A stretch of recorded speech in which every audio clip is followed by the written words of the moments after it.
The frequency of severe industrial chemical accidents in the United States has surged by 51% since the federal government decided safety regulations were too expensive. It is Friday, July 10th, 2026, and the federal government is preparing to defend a mixed martial arts event from explosive consumer quadcopters. I am Lambert Willingham reading for the Daily Shire, where today's disclosures include the permanent suspension of the Texas Dream Act, a $12 billion penalty for infinite scrolling, and the sudden realization that courting artificial intelligence infrastructure requires generating actual electricity. At a certain point, the local administrative apparatus ceases to govern physical reality entirely and simply generates compliance paperwork to insulate itself from the consequences. In an update to the ongoing zoning fight, 5 Fort Worth City Council members are demanding an immediate moratorium on incoming data center permits in a rapidly escalating panic over regional grid capacity. This follows a contentious vote yesterday where commissioners rejected a proposed ordinance intended to regulate the massive facilities, sending local administrators scrambling to write entirely new rules for infrastructure they had already enthusiastically encouraged. The council faction now wants to freeze all development while they try to calculate exactly how much power the city actually possesses. The proposed pause joins a growing municipal panic across the state as administrators slowly realize they cannot simultaneously court unlimited tech investment and maintain a functioning power grid. The Austin Independent School District has stripped nearly $6 million from its campus police budget in frantic attempt to patch widening structural deficits ahead of the upcoming academic year. The Board of Trustees approved an $887 million budget this week, pulling resources directly from physical security deployments to balance the broader operational ledger. District officials have notably declined to offer any specific explanation of how this massive funding pivot will alter daily patrol operations or emergency response protocols. Campus staff and faculty are simply expected to absorb the new financial reality and seamlessly adapt their student management strategies before the fall semester begins. A federal district court has ruled that holding mentally incompetent defendants in county jails for months while they wait for psychiatric treatment is a fundamental violation of their constitutional rights. The decision caps a decade-long legal fight over a chronic administrative bottleneck that essentially punishes inmates for their psychological conditions without providing any actual due process. Hundreds of individuals deemed unfit to stand trial are currently languishing in local holding cells, waiting months or even years for a single bed to open at a state-run mental health facility. The judge has ordered state health officials to dismantle the waitlist system entirely, though the logistics of suddenly expanding hospital capacity across Texas remain completely unresolved. The Fifth United States Circuit Court of Appeals has permanently blocked in-state tuition for undocumented students at Texas public colleges and universities. The appellate ruling sustains a lower court decision from last year, terminating a 2-decade-old policy and suddenly placing extremely steep financial barriers in front of thousands of currently enrolled students. The judicial panel concluded there are no constitutional grounds to force state taxpayers to underwrite the higher education of individuals lacking legal immigration status. The immediate closure of the Texas Dream Act program leaves university financial aid officers scrambling to strictly enforce the new billing mandates on a student body that can largely no longer afford to attend classes. The Mexican government is preparing formal legal action after an immigration and customs enforcement agent fatally shot the wrong man during an operation in Houston. The Department of Homeland Security confirmed that Lorenzo Salgado Araujo, who had lived quietly in the United States for 35 years, was not the intended target of the federal enforcement sweep. Agents were reportedly searching for two entirely different individuals when they intercepted his vehicle on the way to a local construction site. Mexican President Claudia Sheinbaum has publicly condemned the killing, elevating a botched traffic stop into a severe diplomatic dispute. Meanwhile, federal investigators have thus far chosen not to release the body camera footage of the encounter. The global markets continue to demand infinite compounding growth while deliberately ignoring the physical constraints of the populations required to sustain them. United States Senator Ed Markey has introduced sweeping legislation aimed at forcing the tech industry to absorb the massive social and environmental costs of commercial artificial intelligence. The proposed regulatory framework attempts to outright ban algorithmic hiring systems, establish strict federal liability for discriminatory code, and impose aggressive energy caps on power-intensive data centers. It represents one of the most comprehensive congressional efforts yet to contain the rapid physical and economic expansion of automated systems in the workplace.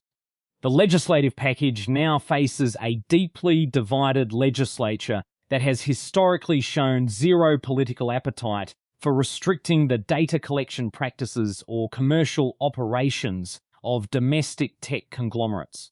European Union regulators have formally determined that Meta deliberately built its platforms to exploit human psychology, ordering the company to strip the addictive design features from both Facebook and Instagram.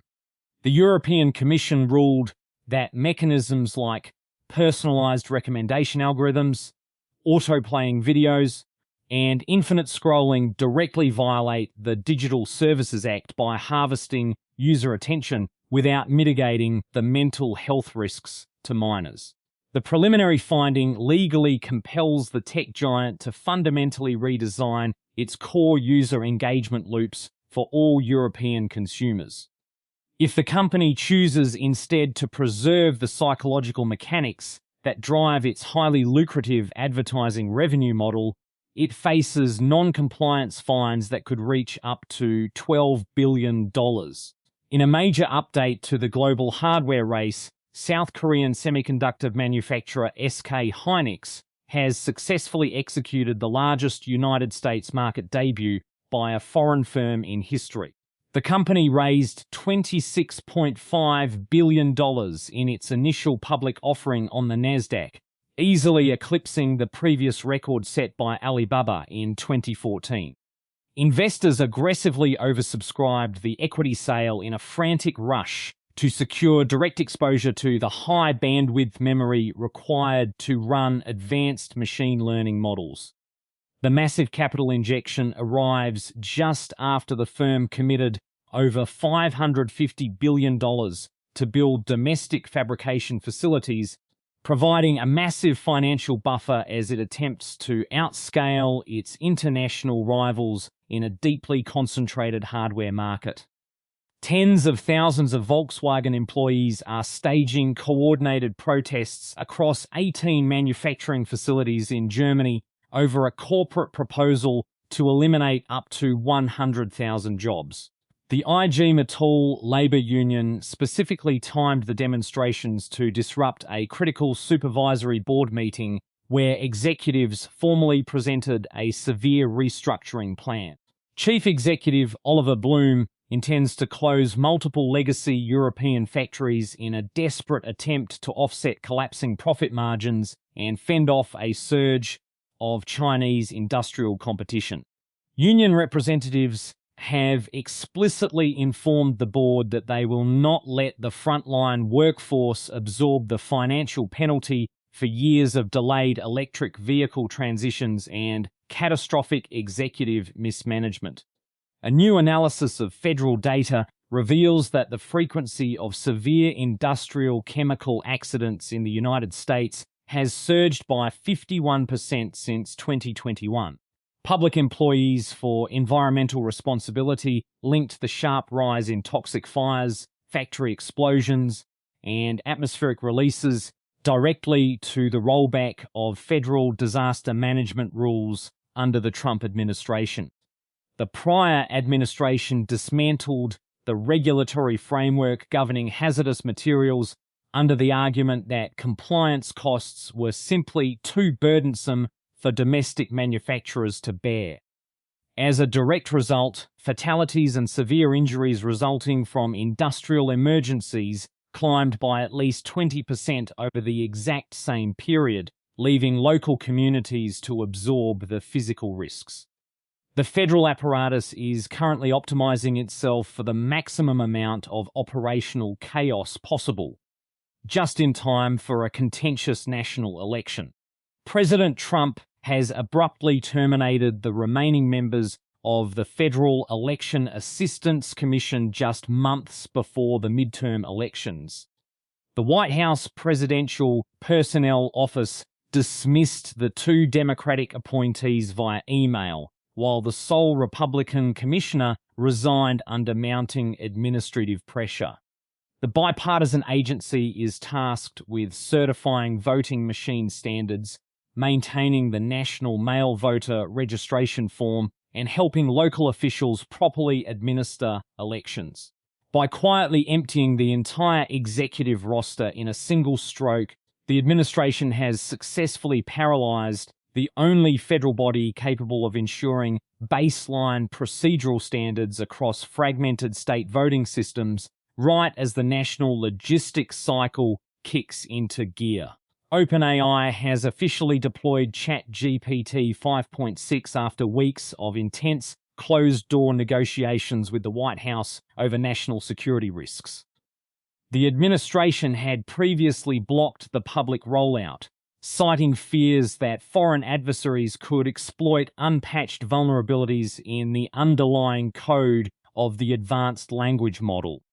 The standoff conveniently ended once the company agreed to grant federal agencies preferred access to the system while limiting certain functionalities for general consumers. The staggered release arrangement allows OpenAI to resume capturing enterprise market share while successfully embedding its core technology directly into the expanding web of federal export controls and military security mandates. A federal grand jury in Ohio has indicted 8 men on terrorism and murder conspiracy charges for plotting an attack on a White House UFC event. The Department of Justice alleges the group intended to deploy explosive-laden commercial drones and long-range rifle fire during the outdoor cage fighting showcase hosted by President Trump in June. Federal law enforcement intercepted the conspirators and their highly customized equipment before they could begin transit to the Capitol. The sweeping indictment highlights exactly how quickly off-the-shelf consumer electronics can be weaponized, forcing the Secret Service to defend outdoor political venues from airborne threats that can be legally purchased in the toy aisle of a big box store. Health officials in the Democratic Republic of the Congo have confirmed that the death toll from the ongoing Ebola outbreak has officially surpassed 600. The viral containment effort is rapidly deteriorating as the pathogen breaches the initial quarantine zones in Ituri, with new suspected cases emerging in previously unaffected provinces. Medical response teams are struggling to trace transmission networks across heavily forested regions where armed militias routinely disrupt supply convoys and block clinical access to vulnerable populations. International health monitors are now preparing to escalate their emergency protocols as the highly lethal disease moves steadily toward densely populated urban transit hubs. The Federal Aviation Administration has formally updated its navigation charts and digital registry codes to reflect the renaming of South Florida's Palm Beach International Airport. Following state legislation passed earlier this year, The sprawling facility is now officially operating as President Donald J. Trump International Airport. Aviation authorities are currently updating physical signage, runway markers, and terminal directories across the hub to display the new designation. While critics blasted the rapid rebranding of major public infrastructure as an act of crude political sycophancy, travellers routing through the Coastal Transit Centre will now board their commercial flights directly beneath the glowing marquee of the sitting president. Consider the logistical reality of defending an outdoor mixed martial arts cage on the White House lawn from explosive commercial quadcopters. For decades, the perimeter defense of the Executive Mansion was painstakingly calibrated to repel organized ground assaults, intercept encrypted communications, and identify complex espionage attempts by hostile nation-states. It was a security apparatus built for geopolitical threats, optimized to protect the commander-in-chief from highly trained professional operatives. Now, heavily armed federal agents with high-level clearances must stand around a reinforced Octagon, scanning the sky during a middleweight title bout just to make sure a plastic toy does not drop a modified explosive on the referee. The absolute pinnacle of federal law enforcement is currently getting paid a government salary to maintain tactical overwatch on a cage fight. The ambient administrative friction will only increase as the temperature rises this summer, so plan your local transit routes accordingly. I am Lambert Woollingham, and I am going to see if my own psychological profile qualifies for a $12 billion settlement from a social media conglomerate before they finish rewriting their terms of service. The day has been shorn until tomorrow.